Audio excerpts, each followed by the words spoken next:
Y'all. So this is, ladies, we have to get back to being soft. This is just facts and conversation. So, and somebody needs to have this conversation. Well, some woman needs to have this conversation. Because we've been hearing it from the men this whole time, but let a woman, me and others, speak about this. Now, we were born to be soft. We were born to be the opposite of men.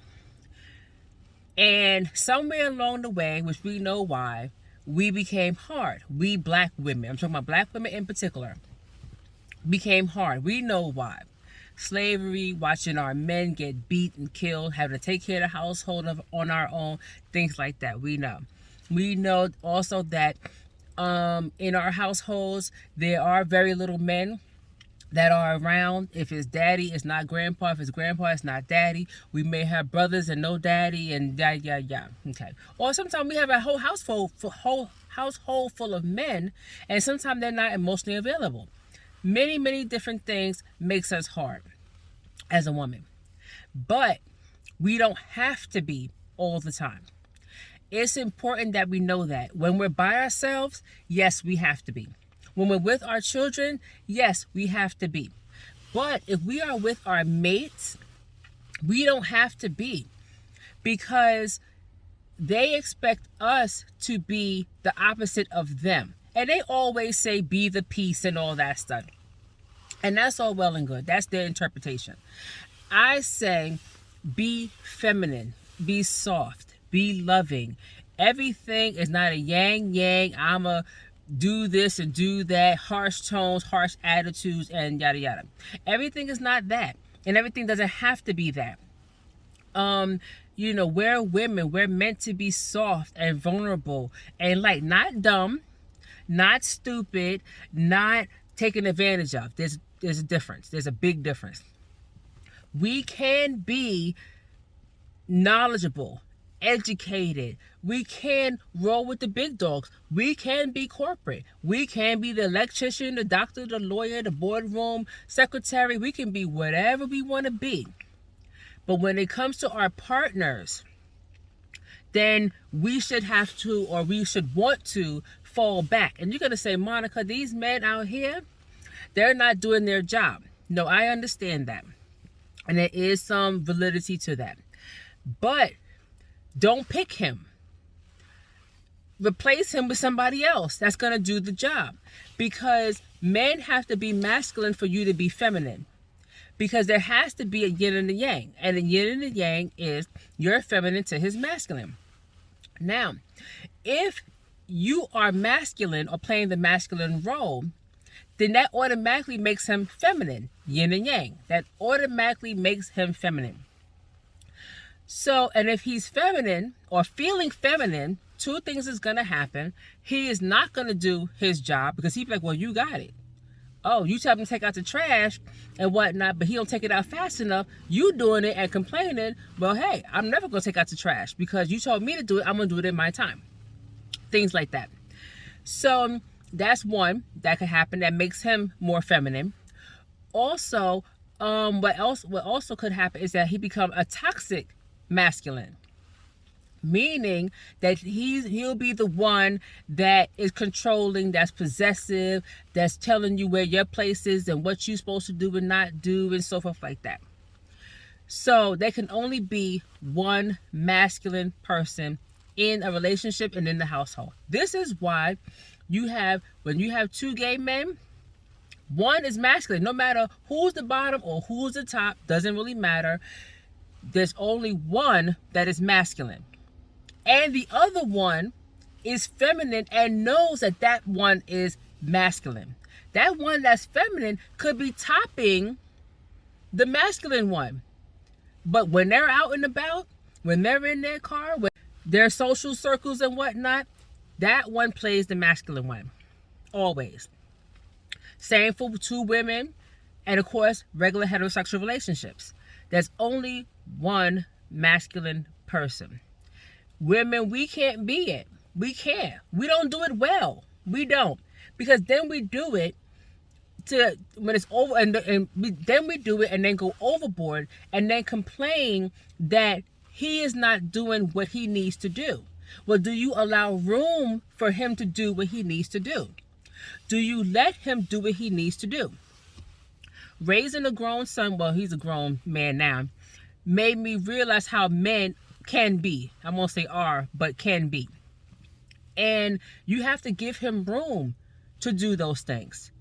And set expectations, set boundaries, have real conversations with him. And if he, not your husband, is different, but your relationships and so forth, if he's not doing something close that is realistic to your standards, then it's time for him to go and you move on. Because they're replacing us left and right. So why can't we replace them? Why do we feel the need to start, making a man? They don't make us. They don't feel like the need to make a woman. And we shouldn't feel like we need to make a man. So if that man that you see at some point is not giving you what your realistic standards are, then it's time to move on. And if you feel like you have to play the masculine role with said man, then he's not for you. Because I don't want to be masculine. I am happy saying, ew, a bug. I am happy not taking out the trash and mowing my lawn and shoveling snow and getting my car fixed. I'm the happiest person ever. I will make you a sandwich. I'm good with that. I'll make you a sandwich, something to drink. I'll whatever. But I'm good with not doing those. Can I do them? Sure. Do I want to do them? No. Will I do them if he's not around? Of course. If I have to teach the kids how to do X, Y, and Z, of course. But if he's around and willing to do them at that moment, whatever, have at it, babe. You want something to drink? There you go. I mean, I'm okay with that. I'm okay with not being masculine all the time, because as Black women, we have to be masculine in 90% of our lives. Meaning, at the workplace, we got to be masculine. If we're single moms, you got to be masculine with your children and masculine with their school and all these different things. If we have boyfriends and whatever have you that's not acting right, well, we got to be masculine there too. If we go into a male-dominated area, whether it's AutoZone or the grocery store or the club or the bar or whatever have you, we got to put on an armor just to survive in these places. So when it comes to our mates and the people we lay down with, we can't and should not be masculine too. We have to take off the armor somewhere. We do. We have to. And we have to let them help us take off the armor where appropriate, of course. Not some deadbeat dude and whatever have you. But, we have to let them take off the armor. And we have to sit it down somewhere. And that's okay. It's okay to be loved. It's okay to be vulnerable. Vulnerable is not weak. Vulnerable is open with knives. But you're open. And it's okay. We don't have to bite everybody's head off. We don't have to snarl and grit our teeth and, fight everybody over everything. We don't have to. And I know what we go through. I'm a Black woman. I don't pass for nothing. I don't have European features. So I know what a Black woman goes through in this society.